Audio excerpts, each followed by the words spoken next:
अनंत संशय विनाशनाय नागरूपाय नमः। नमस्ते दोस्तों, आज हम आपको लेकर चलने वाले हैं एक ऐसी रहस्यमयी और दिव्य यात्रा पर जो जुड़ी है हमारे सनातन धर्म की सबसे प्राचीन परंपराओं में से एक नाग पंचमी से। यह कोई साधारण त्योहार नहीं है, बल्कि एक ऐसा पर्व है जिसके पीछे छिपा है एक गहरा रहस्य, आध्यात्मिक संकेत और ब्रह्मांडीय संतुलन का संदेश। आज का यह वीडियो 2025 की दृष्टि से आपको वो सारे रहस्य उजागर करके बताएगा जो अब तक केवल ग्रंथों और परंपराओं में ही सीमित थे। तो बने रहिए अंत तक, क्योंकि यह एक ऐसी कथा है जो आपके सोचने के तरीके को बदल देगी। नाग पंचमी एक ऐसा दिन जब लोग दूध से नागों को स्नान कराते हैं, उनके चित्र बनाते हैं, उन्हें पूजा जाता है और उनके क्रोध से स्वयं को सुरक्षित मानते हैं। पर क्या कभी आपने सोचा है नागों की पूजा क्यों, और क्यों केवल श्रावण मास में? क्या यह केवल लोक परंपरा है या इसके पीछे कोई खगोलीय, पौराणिक और आध्यात्मिक सत्य छिपा है? इस प्रश्न का उत्तर ढूंढने के लिए हमें वापस जाना होगा सृष्टि की उत्पत्ति की ओर, जब ब्रह्मा ने पहला जीव रचा और विष्णु ने इस ब्रह्मांड को संतुलन देने के लिए शेषनाग को अपने आसन के रूप में चुना। शेषनाग यानी अनंत, जो स्वयं ब्रह्मांड के संतुलन का प्रतीक है। कहते हैं जब भगवान विष्णु विश्राम करते हैं तो वे शेषनाग की शैया पर ही शयन करते हैं, यानी नागों का अस्तित्व स्वयं ईश्वर से जुड़ा है। लेकिन नाग पंचमी का आरंभ मात्र शेषनाग से नहीं होता। महाभारत में एक प्रसंग आता है जो इस पर्व की गहराई को और रहस्य को उजागर करता है। जनमेजय नाम के राजा ने अपने पिता परीक्षित की मृत्यु का बदला लेने के लिए सर्पसत्र नामक एक महायज्ञ शुरू किया, जिसमें समस्त नागों का वध होना तय था। यह यज्ञ इतना भीषण था कि स्वर्गलोक तक इसकी आंच पहुंची। तक्षक जैसे महाशक्तिशाली नाग भी इसका शिकार बनने वाले थे। लेकिन तभी एक बालक आर्षे आस्तिक ने इस नरसंहार को रोक दिया। आस्तिक मुनि की युक्ति, उनका ज्ञान और उनका ब्रह्मतेज इतना प्रभावशाली था कि जनमेजय को यज्ञ रोकना पड़ा। तभी से यह दिन नागों के प्रति क्षमा, सम्मान और सहअस्तित्व की भावना से जुड़ गया और नाग पंचमी के रूप में मनाया जाने लगा। अब सवाल यह है कि सर्प या नाग को इतने सम्मान और भय दोनों के साथ क्यों देखा गया? इसका उत्तर हमें त्रेता युग और द्वापर युग की घटनाओं में मिलता है। रामायण में हम पाते हैं कि भगवान राम को नागपाश में बांध दिया गया था और गरुड़ जी को बुलाकर लक्ष्मण ने नागपाश से उन्हें मुक्त कराया। महाभारत में भी भीम को एक नाग ने विषपान करा दिया था और बलभद्र द्वारा नागों को शांत करने की घटनाएं बार बार सामने आती हैं। इतना ही नहीं, योग शास्त्रों में कुंडलिनी शक्ति को भी एक सर्प के रूप में वर्णित किया गया है, जो मनुष्य के मूलाधार चक्र में सुप्त अवस्था में स्थित है। जब यह शक्ति जागृत होती है तो यह सीधे सहस्रार चक्र तक जाती है और आत्मा का परमात्मा से मिलन होता है। यही कारण है कि नाग का प्रतीक केवल भय का नहीं, बल्कि आध्यात्मिक जागरण का भी है। अब प्रश्न उठता है, श्रावण मास में ही क्यों मनाई जाती है नाग पंचमी? तो इसका उत्तर हमें खगोलीय और मौसम विज्ञान से भी मिलता है। श्रावण मास में वर्षा अपने चरम पर होती है। नागों का प्राकृतिक निवास स्थान बिल, जमीन के अंदर के भाग पानी से भर जाते हैं। ऐसे में नाग बाहर निकलते हैं और अक्सर गांवों, खेतों और घरों के आसपास दिखाई देने लगते हैं।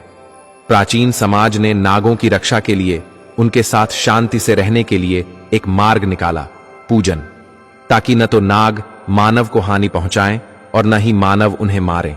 इसलिए नाग पंचमी के दिन नागों को दूध पिलाना, पूजा करना और उन्हें सम्मान देना केवल एक धार्मिक कृत्य नहीं, यह सहअस्तित्व का बोध है।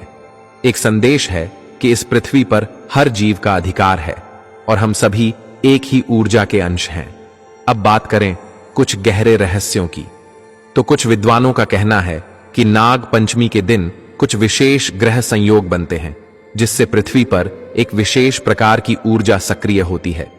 यही कारण है कि इस दिन जो भी नाग पूजा करता है या कुंडलिनी शक्ति का ध्यान करता है, उसे विशेष लाभ होते हैं। कई साधक इस दिन गुप्त साधनाएं करते हैं, विशेष नाग मंत्रों का जप करते हैं ताकि उन्हें दिव्य दृष्टि प्राप्त हो। और यह रहस्य यही नहीं थमता।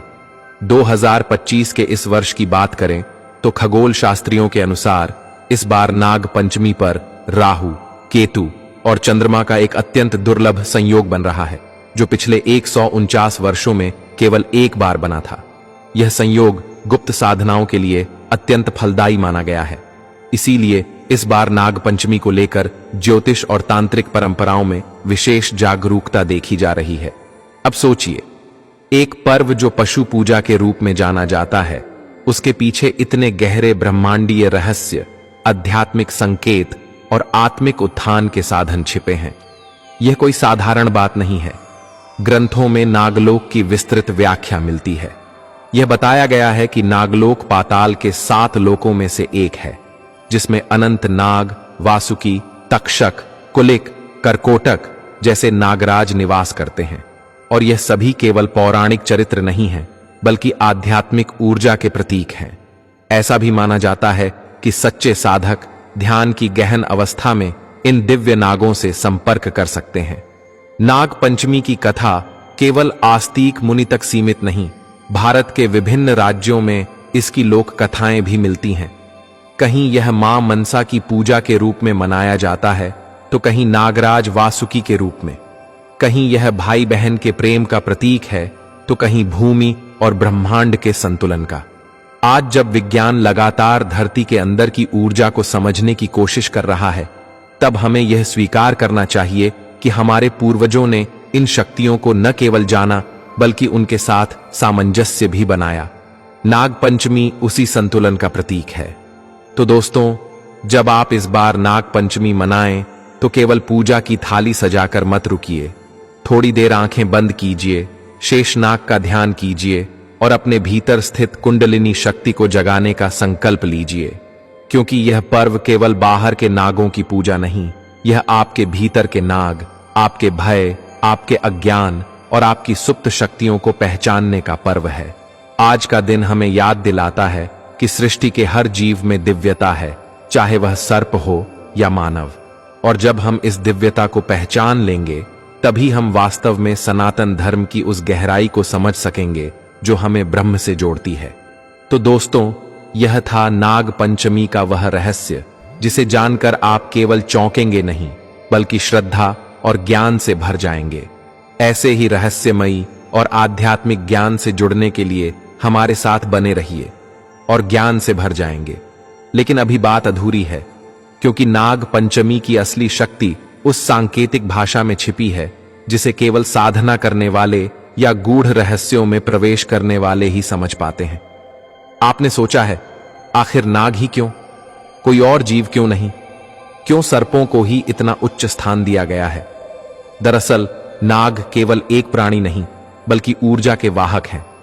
भारत की लगभग हर पवित्र भूमि, चाहे वह केदारनाथ हो, काशी हो, कामाख्या हो या कांची, हर जगह नागों की उपस्थिति या पूजा का कोई संकेत अवश्य मिलेगा।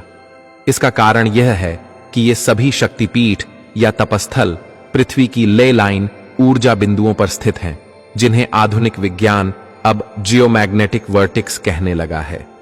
इन बिंदुओं पर साधक ध्यान करते हैं और वहां जो ऊर्जा प्रवाहित होती है, उसे नियंत्रित करने के लिए ही नागों की उपस्थिति मानी जाती है। इसीलिए शिव को नागराज प्रिय हैं, क्योंकि शिव स्वयं ब्रह्मांडीय ऊर्जा के सर्वोच्च केंद्र हैं और नाग उनके गले में रहने वाले नहीं, बल्कि उस ऊर्जा के नियंत्रक हैं जो सृष्टि और विनाश दोनों के बीच संतुलन बनाती है। के दिन केवल जीवित नागों की नहीं, मिट्टी से बनाए गए नागों की भी पूजा की जाती है। यह प्रतीकात्मक है कि हम अपने भीतर के अज्ञान को मिट्टी की तरह गढ़ें, उसे रूप दें और फिर उसका पूजन कर उसे समर्पण में परिवर्तित कर दें।